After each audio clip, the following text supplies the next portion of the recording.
I received a letter from a woman that said the following, quote, "Everywhere we go, my husband looks at other women. I don't mean that he's just glancing at them. I mean that he mentally undresses them. I'm surprised he doesn't injure his neck sometimes the way he snaps his head around to look at them when we go to a party. You can always find him talking to a pretty woman or a group of them. I don't think he's having an affair or anything, but I still feel like he's cheating on me. And it's not like he gives me the same attention at home. He hardly ever looks at me or touches me. I've tried to talk to him about all this, but he says I'm making a big deal out of nothing. Well, I feel hurt and angry." End quote. You're right. Your husband is cheating on you. When you were married, he made a commitment that you would, from that time forward, be the central focus of his emotional and sexual energy, including his thoughts. When he looks at other women or flirts with them, his emotional and sexual energy is obviously not focused on you, and he is being unfaithful. But let's not get distracted here with blaming and attacking him. We're just correctly identifying what he's doing. You've already proven that blaming your husband and trying to control him are a complete waste of time and energy. It will be much more helpful for you to understand why he's behaving as he does. So let's imagine that your husband is out in the middle of the desert and he's starving to death. He comes across a truck filled with cotton candy. Well, what does he do? He eats some of it, of course. It tastes good. It gives him energy. It fills his belly. Now, it's not genuinely nourishing. In fact, on a diet of cotton candy alone, he'll die. But he eats it because temporarily it tastes and feels a lot better than nothing. And emotionally speaking, your husband is starving. Not for food, in this case, but for real love, unconditional love. From the time he was a small child, people loved him when he was good, but disapproved of him when he made mistakes and got in their way. He was loved conditionally, and that left him feeling empty, alone, and afraid. Without real love, the pain in our lives is intense, and we reach out for whatever will make us feel better for a moment. We use imitation love, and that's just what your husband is doing when he looks at other women and fantasizes about them sexually. He gets a sense of physical and emotional pleasure that temporarily makes him feel good. He also feels validated and worthwhile when pretty women are willing to talk with him. He uses women to briefly help him feel less empty and alone in the absence of real love. Now, that doesn't justify what he's doing, but it does explain it in a way that we can now approach it in a much more meaningful way and find a solution. Don't waste your time and happiness trying to control him or by comparing yourself to these other women or feeling offended that he's cheating on you. None of this is really about you. Instead, understand that he's just empty and alone and he needs more real love in his life. And don't feel guilty about his not feeling loved. He felt that way long before he met you as a result of a lifetime of conditional love from his parents and others. But do make a commitment to learn how to better give him the love he needs. Real love. Read the book, Real Love, The Truth About Finding Unconditional Love in Fulfilling Relationships, and learn how to find more real love in your own life, after which you'll be much better prepared to share it with your husband. Also read Real Love in Marriage. Both books are available here on the website. Learn how to be a better partner in your marriage. In the meantime, you don't have to just stand by and say nothing while he's looking at other women and flirting with them. First, find some friends you can talk to about how you're feeling and talk to them about how the mistakes you have made have affected your marriage.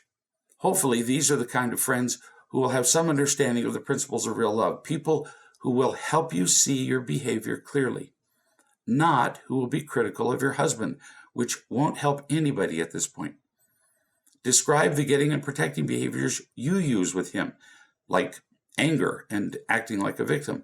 all of which communicate to him a lack of unconditional love. None of this is meant in any way to remotely justify his behavior, but you can't change him. You can only tell the truth about you. Get the real love you need and learn to better share that with him. Remember that he's behaving badly only because he doesn't feel loved. So the only reasonable solution is for him to get more unconditional love. If you aren't willing to give him that, who will? As you feel more unconditionally accepted and loved by these friends you find to talk to, probably other women, at least in the beginning, you won't feel empty and afraid.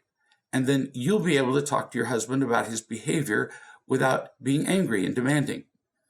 If you're the least bit irritated or demanding when you talk to him, your conversation will go badly.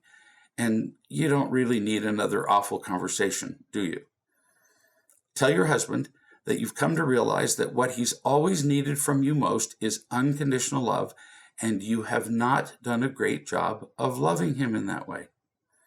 Share with him that you're fully committed to learning how to love him better, but that in the process, you also need some help from him. Tell him that as you're learning how to love him, that it's really distracting to you that he lets his attention wander to other women. It's important that you communicate, that you realize that he isn't entirely aware of what he's doing, because he's not. But when he looks at other women and falls all over them in public, you feel like he's telling you that you're just not important to him. If he doesn't understand how often he looks at other women and flirts with them, because he probably doesn't, you could offer to point it out to him in a gentle way at the times when he's doing it. You could ask him what words you could use, saying things like, "Sweetie, remember, we talked about my pointing out to you when your attention toward other women is distracting for me. Now is one of those times. I'm not telling you to do or not do anything. I'm just pointing it out." Now, he'll fight you if you try to control him, something you've already discovered. I'm just pointing out what we talked about. If he still doesn't understand what he's doing, have him watch this video clip, because for a moment, I'm going to talk just to the men. When we get married, we promise to be completely faithful to our wives sexually. Completely. Not 50% or 90% or even 99%. When we go out in public and look at other women or touch them or flirt with them, we're telling our partners that our sexual attention is wandering. It's the same when we look at other women's bodies on television, on the internet, or wherever. There's no other way to interpret that we're violating our promise. Now, some of us are quick to justify our behavior. We say things like, well, it's just innocent, or we're being friendly, or whatever. The bottom line being that it's not really a sexual thing. But before you try that justification, you have to ask yourself this. When you talk to other men, do you ever touch their hands or arms or shoulders or waist in the tender ways that you touch these other women's? Do you look at other men's chests or elsewhere on their bodies in the same way you look at other women? Not a chance. It is about sex, and our partners sense our disloyalty. No kidding. Now, back to the woman who asked the question that started all this. Be understanding of your husband rather than critical or angry. Talk to him to explain how you feel, and to commit to love him better rather than to make demands and control him. If you can talk to him without any irritation whatever, it's very likely that he'll hear you. As you learn to accept and love him, you will be rewarded beyond your ability to imagine.